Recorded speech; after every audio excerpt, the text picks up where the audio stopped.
No sertão, todo mundo sabia que algumas mortes chegavam antes da hora, e outras, piores ainda, eram empurradas pela vontade dos homens. Era a época em que coronéis decidiam destinos com gesto, e a lei era uma sombra distante, incapaz de alcançar os grotões onde a poeira comia os ossos e o silêncio escondia crimes. Mas havia um detalhe que o coronel Honório, homem temido em 5 léguas de terra rachada, nunca considerou: o sertão tinha olhos. E, às vezes, esses olhos pertenciam a Lampião. A história começa com Zé Clemente, um homem simples, de fala mansa, conhecido por nunca negar ajuda. Viveu a vida inteira como agregado nas terras do coronel Honório, trabalhando de sol a sol em troca de um pedaço de chão seco e um saco de farinha. Era deficiente de uma perna, o que o fazia mancar, e, por isso mesmo, o coronel o tratava como se fosse menos que gente. Mas Zé Clemente carregava dentro de si algo que o coronel jamais entendeu: dignidade. Uma dignidade silenciosa, daquelas que incomoda quem vive do abuso. Tudo começou numa manhã em que o sol parecia uma lâmina quente rasgando a caatinga. Zé estava indo buscar água quando viu um dos vaqueiros do coronel tentando forçar uma moça da vila, a jovem Rosa, conhecida por sua beleza triste. Zé interveio, não por valentia, mas por dever de alma. Empurrou o vaqueiro, gritou por socorro, fez o que pôde com sua perna fraca e coração forte. Rosa conseguiu fugir. O vaqueiro, envergonhado, correu direto para o coronel Honório e contou a história do jeito torto que lhe convinha. Naquela tarde, o coronel mandou chamar Zé Clemente. A voz dele era grossa e calma, o tipo de calma que precede a tragédia. Ele perguntou o que tinha acontecido, e Zé contou a verdade. O coronel ouviu tudo sem interromper, olhando para Zé como quem observa um animal que já decidiu abater. Quando Zé terminou, Honório disse apenas uma frase: "Tu devia era ter ficado no teu canto." E foi nesse exato momento que o destino de Zé mudou. O coronel, movido pelo orgulho ferido e pela vergonha de ter seu vaqueiro desacreditado, decretou uma sentença que, no sertão, valia mais que papel: Zé Clemente deveria desaparecer. Não preso, não castigado, enterrado. Vivo. Os capangas do coronel levaram o homem manco no fim da tarde, quando o vento começava a esfriar. Não permitiram que ele se despedisse da mulher, nem que explicasse o que acontecia. Jogaram-no na carroça como se fosse carga e seguiram para um trecho afastado, onde a terra era tão dura que até a morte parecia demorar para entrar. Cavaram a cova. Um buraco raso, indigno até para cadáver de criminoso. Zé Clemente chorava, mas não de medo, de injustiça. Ele repetia que não havia feito nada, que só tentará salvar a moça. Os homens não ouviam. No sertão, capangas eram surdos por profissão. Quando jogaram Zé dentro da cova, ainda respirando, o homem fez um último pedido: "Diz pra Nara que eu tentei fazer o certo." Ninguém respondeu. Começaram a jogar terra. Primeiro nos pés, depois no peito. A terra foi cobrindo sua boca, seu nariz, sua voz. Até que tudo ficou quieto. E foi justamente esse silêncio que o sertão não perdoou. Porque, naquela noite, um menino magro, que vivia vagando pelos caminhos carregando recados e boatos, viu a carroça passando e achou estranho o jeito como os homens voltavam rindo. Seguiu o rastro. Viu a cova. Viu o corpo. Viu a injustiça. E correu o mais rápido que pôde para o único homem que, naqueles tempos, podia dar justiça aos que não tinham ninguém. Correu para Lampião. Virgulino estava acampado perto de Serra do Amoroso, descansando com seu bando. Quando o menino chegou, arfando, desmaiando de cansaço, Lampião se inclinou para ouvir o que ele tinha a dizer. E quando ouviu, os olhos dele mudaram. Ficaram escuros como a noite sem lua. Não era apenas raiva, era um entendimento profundo de que certas mortes eram crimes contra o próprio sertão. Lampião ficou em silêncio por alguns segundos, e depois disse: "Amanhã, a gente enterra outro. Mas vai ser o certo." E assim começou a caçada.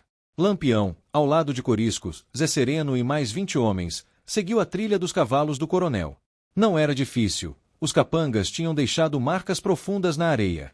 A madrugada inteira, o cangaço avançou como uma tempestade silenciosa. O vento carregava o cheiro da vingança antes mesmo de o bando chegar. Ao amanhecer, o coronel acordou com o barulho de passos pesados e o eco de vozes que não pertenciam a seus homens. Quando saiu para ver o que era, encontrou Lampião parado no meio do terreiro, imponente, firme, como uma sentença viva. Honório tentou falar, tentou justificar, tentou mandar seus homens atacar. Mas ninguém se moveu. Era Lampião, e com Lampião não se brincava. Ele apenas perguntou: "Foi tu que mandou enterrar o homem vivo?" O coronel tentou mentir. Tentou culpar os capangas. Tentou virar o jogo como sempre fazia. Mas Lampião não era juiz comprado. Não era delegado corrupto. Não era alguém que aceitava desculpas atrasadas. Ele era a própria resposta do sertão. O coronel, então, sentiu medo pela primeira vez. E esse medo ficou ainda maior quando Lampião ordenou que o levassem até a cova. O bando inteiro marchou até lá, forçando Honório a olhar para o buraco raso onde Zé Clemente havia sido enterrado. Lampião ajoelhou, tocou a terra e respirou fundo, como quem escuta os mortos. Depois se levantou e fez o que o sertão esperava. A justiça veio rápida. E o sertão, pela primeira vez em muito tempo, respirou aliviado. O sol já nascia duro, amarelo e impiedoso quando a notícia correu pelo povoado como um vendaval levantando poeira. O coronel Honório tinha prendido um homem inocente, jurando que ele roubara o cavalo baio de estimação dele.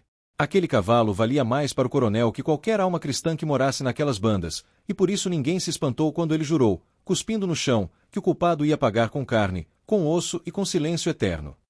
Mas naquele dia, havia algo diferente no ar, um peso, um rumor que se espalhava como fumaça. Diziam que o homem tinha sido condenado a morrer, enterrado vivo. E pior, o coronel já tinha mandado cavar a cova. As mulheres fecharam as portas, rezando baixinho. Os homens fingiram não ver nada, porque no sertão, quando o coronel mandava, até o vento obedecia. E quem ousasse discordar do coronel Honório sabia que o destino era sempre o mesmo. A cova chegava antes que a justiça. O condenado se chamava Zeca Moraes, um vaqueiro franzino, de olhar manso e mãos calejadas que só conheciam o trabalho. Quem o conhecia sabia que ele jamais tocaria em nada que não fosse seu. Mas no sertão, a verdade pouco valia diante da palavra de um coronel. Os capangas arrastaram Zeca amarrado, empurrando-o como se fosse um animal doente. O suor dele misturava com a poeira, e a cada passo ele tropeçava, sentindo o desespero escorrer pelas pernas. A cova já estava ali, aberta, larga, funda, com cheiro de árvore seca e terra quente.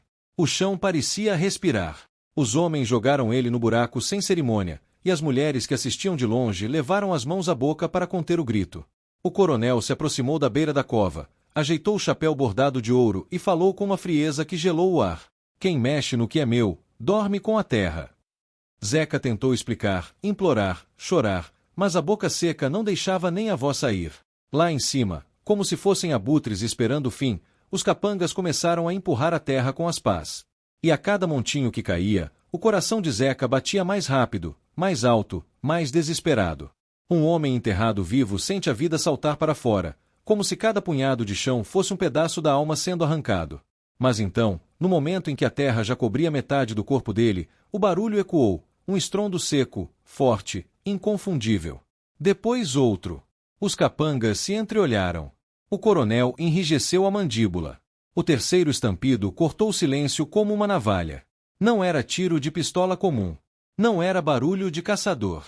Era fama, era história, era medo. Era ele. Lampião estava chegando. Os capangas recuaram como se tivessem visto a própria morte. O coronel sentiu a espinha gelar, mas manteve o controle. Nunca admitiria medo diante dos seus homens. Mas até ele sabia, quando a poeira subia anunciando Lampião, não havia cerca, dinheiro ou autoridade que segurasse a coragem de pé. O bando surgiu numa nuvem de terra. Cavalgavam como se o chão fosse fogo e eles fossem parte da chama. Lampião estava à frente, com um chapéu de couro pesado, cheio de medalhas que cintilavam no sol. Ele desceu do cavalo com um movimento firme, e só o silêncio da caatinga respondia. Olhou para a cova, viu a terra mexendo, viu os olhos de Zeca arregalados pedindo socorro. E então olhou para o coronel. Honório, até quando tua maldade vai matar inocente? A voz dele não era alta, mas tinha peso. Peso de autoridade, de respeito, de medo. O coronel fingiu coragem. Isso aqui é justiça. Feita na minha terra. Lampião deu um sorriso curto, mas não havia alegria naquele gesto. O bando se aproximou, pronto para agir ao primeiro comando. Maria Bonita, com o rifle apoiado no quadril, encarou os capangas como se eles fossem insetos prestes a ser esmagados. Corisco ajeitou a cartucheira, dando um passo à frente. O coronel sentiu a ameaça se aproximar como um animal. Justiça, respondeu Lampião. Enterrar homem vivo? Isso aí é crueldade. E crueldade tem preço. O coronel tentou ordenar que seus homens atacassem, mas ninguém se mexeu. Ninguém queria ser o primeiro a virar alvo do bando mais temido do Nordeste. Lampião fez um sinal, e 2 cangaceiros correram até a cova, cavando com as mãos até puxarem Zeca para fora, desfalecido, quase sem ar. O coronel engoliu seco. Percebeu que naquele instante perderá tudo: respeito, autoridade e o controle sobre o medo. Lampião caminhou lentamente até ele. Parou tão perto que o coronel sentiu o calor do sertão misturado ao cheiro de suor e pólvora do cangaceiro. Te dei chance demais, coronel. E tu não aprende. O coronel tentou recuar, mas o orgulho o congelou. Queria responder, mas a garganta trancou. Lampião sacou a peixeira com calma, como quem abre uma carta antiga. Os capangas do coronel já estavam rendidos, ajoelhados, largando as armas. Honório, tu ia enterrar um inocente vivo. Pois agora tu vais sentir o peso da terra, mas não do jeito que queria. A tensão era tão forte que parecia que até o vento tinha parado para assistir. O coronel caiu de joelhos, implorando, tremendo, percebendo tarde demais que o poder dele nunca fora real. Sempre fora medo. E medo muda de dono. Lampião se agachou devagar, segurou o rosto do coronel e disse: no sertão, quem manda é Deus. E às vezes, quando ele demora, quem resolve sou eu. O coronel chorou. Chorou como criança. Chorou como homem que descobre que a vida, afinal, cabia numa dobra de chapéu de couro. Lampião deu a sentença ali mesmo, diante de todos, mas não foi como muitos esperavam. Não o matou. Não o esfaqueou. Não o fuzilou. Fez pior. Mandou os próprios capangas dele cavarem uma cova. Fez o coronel entrar nela. E o fez sentir o medo inteiro, do começo ao fim. Só não o enterrou porque Zeca, o homem quase morto, pediu. Ajoelhado, com a voz fraca, pediu que Lampião não manchasse sua mão por causa de um covarde. E Lampião, que muitos chamavam de demônio, mas que ali parecia mais justo que qualquer lei, ouviu. Mandou o coronel embora humilhado, proibido de castigar qualquer pobre daquela região. Mandou-o viver com o peso do medo que enfiara nos outros por tantos anos.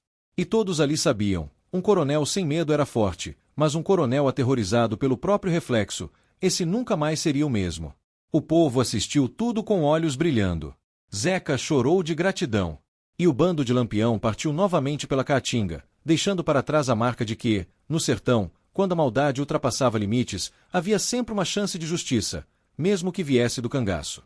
Agora me diga você, se um homem ia ser enterrado vivo e foi salvo por quem o governo chamava de criminoso, quem é que estava certo nessa história? Comenta aí o que você faria no lugar de Lampião. E se gosta dessas histórias de coragem e injustiça virada ao avesso, deixa o like, se inscreve e acompanha o próximo capítulo que vem ainda mais forte. A noite mal tinha caído quando o sertão inteiro pareceu engolir o último sopro de esperança da família de Zé Rufino. O vento soprava quente, carregando um presságio ruim, como se a própria Caatinga avisasse que algo terrível estava prestes a acontecer. E, de fato, estava. No rancho humilde onde moravam, as lamparinas tremiam com a chegada dos capangas do coronel Honório. Eles vieram sem bater, sem pedir licença, sem nada. Arrombaram a porta e anunciaram, como se estivessem declarando o clima do dia, que Zé estava sendo levado. Não para a cadeia. Não para julgamento. Para a morte. A esposa dele, Helena, tentou segurar o braço do marido, implorando que explicassem, que mostrassem uma prova, que ao menos tivessem vergonha. Mas vergonha era um sentimento que não morava no coração daqueles homens. Um deles a empurrou com tanta força que ela caiu no chão de terra batida, arranhando o braço, mas mesmo assim levantou-se gritando. O choro dela ecoou pelo sertão, mas ninguém ousou se aproximar para ajudar. Todos sabiam que questionar o coronel era pedir para ser enterrado ainda nas primeiras horas da manhã seguinte. Zé Rufino foi amarrado como um bicho, jogado no lombo do cavalo e levado sem explicação. A família só ouviu uma frase, seca e cruel. O coronel quer ele vivo. Mas não por muito tempo. E assim, na escuridão da noite, ele foi levado para a fazenda do coronel Honório, onde o destino de muitos homens já tinha sido selado antes. Honório não precisava de motivo para matar. Bastava suspeitar. Bastava apontar. Bastava querer. Diziam que o coronel tinha acordado de mau humor, reclamando que alguém estava roubando cabras do pasto. Não havia prova. Não havia testemunha. Só a palavra dele. E a palavra de um coronel valia mais que a vida de qualquer sertanejo. Ao chegar no terreiro da fazenda, Zé Rufino foi arrastado diante do coronel, que o observou como quem avalia uma cabeça de gado. Honório era um homem de olhar gelado, daqueles que já nascem sabendo que podem tudo. Cruzou os braços e falou com a calma de quem comenta a previsão da colheita. Zé, tu foi visto rondando o curral ontem. Eu não tolero ladrão. Zé tentou explicar. Tentou dizer que estava procurando a cabra prenha que tinha fugido de casa. Tentou jurar pela vida dos filhos que nunca tocará em nada do coronel. Mas a palavra dele era grito contra a tempestade. Não tinha valor. Não tinha peso. O coronel apenas sorriu de canto, aquele sorriso torto que enchia qualquer homem de pavor. Hoje tu vai para debaixo da terra respirando. Já ouviu falar? Pois vai aprender. Zé sentiu o chão sumir. Enterrado vivo. Sem julgamento. Sem defesa. Sem misericórdia. Os capangas seguraram ele pelos braços e o arrastaram até o terreiro, onde já havia uma cova aberta, tão funda que parecia engolir a luz da lua. A terra removida ainda estava quente. Helena, desesperada, tinha seguido os rastros dos cavalos e chegado até a cerca da fazenda. Assistiu à cena de longe, escondida entre mandacarus, com o coração esmigalhado. Gritou o nome do marido, mas sua voz se perdeu no vento seco da madrugada. Os capangas não ouviram. Ouviram e ignoraram. Para eles, era só mais um dia de trabalho sujo.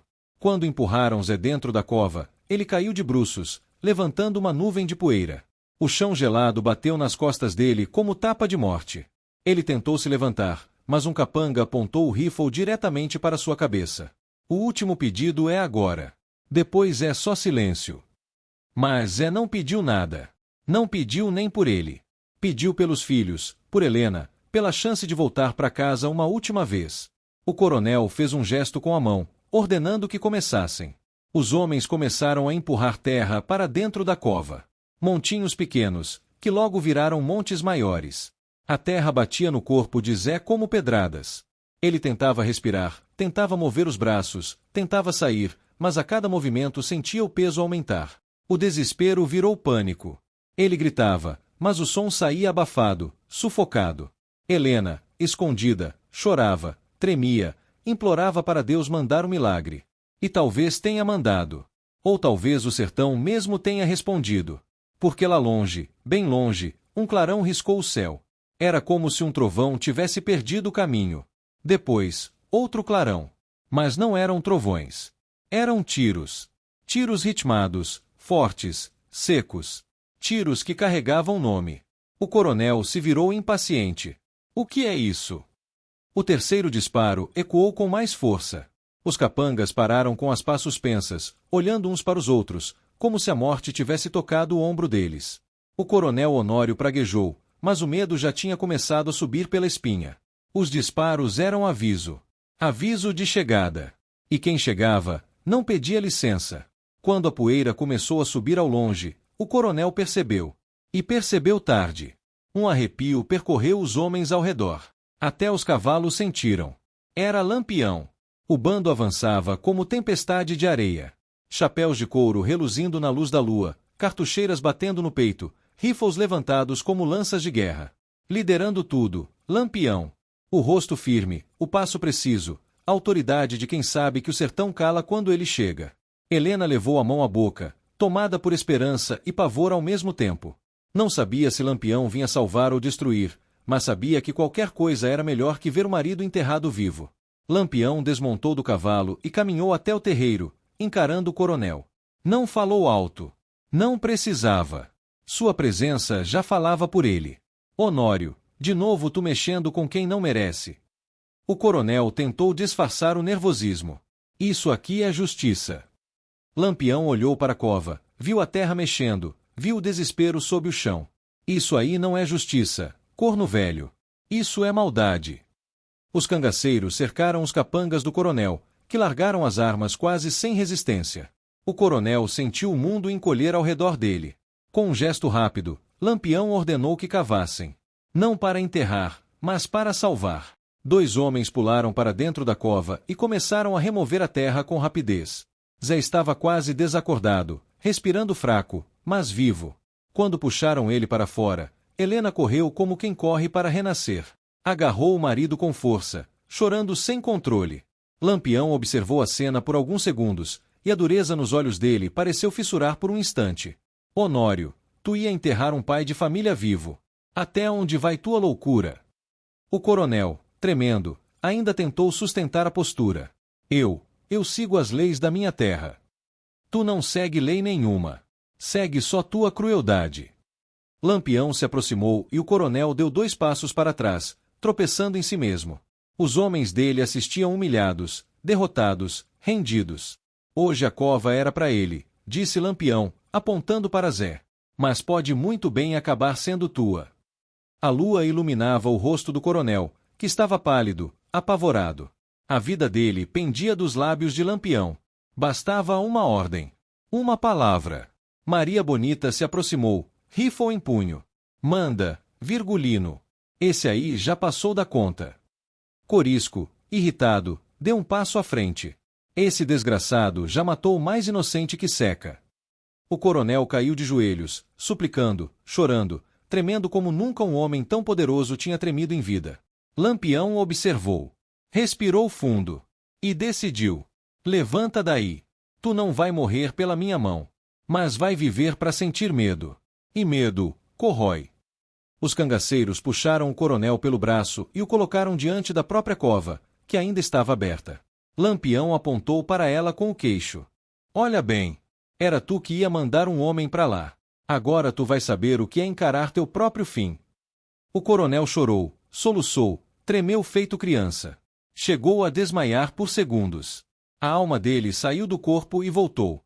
E todo o povo do sertão ficou sabendo. O coronel Honório não mandava mais em nada. O medo agora morava dentro dele, e quem carregava o respeito dali para frente era o bando de Lampião. Helena agradeceu de joelhos. Zé, fraco, quase sem voz, tentou falar, mas Lampião apenas colocou a mão no ombro dele. Cuida da tua família. O sertão é duro, mas às vezes, ainda sobra um fio de justiça. E com isso, montou no cavalo e partiu, liderando o bando pela escuridão, deixando para trás a marca que mudaria aquela região para sempre. Agora me diga, se um homem ia morrer enterrado vivo e só foi salvo porque o sertão gritou por justiça, quem é que estava errado nessa história? Deixa teu comentário aí. E se quer mais histórias fortes do cangaço, deixa o like, se inscreve e acompanha o próximo capítulo.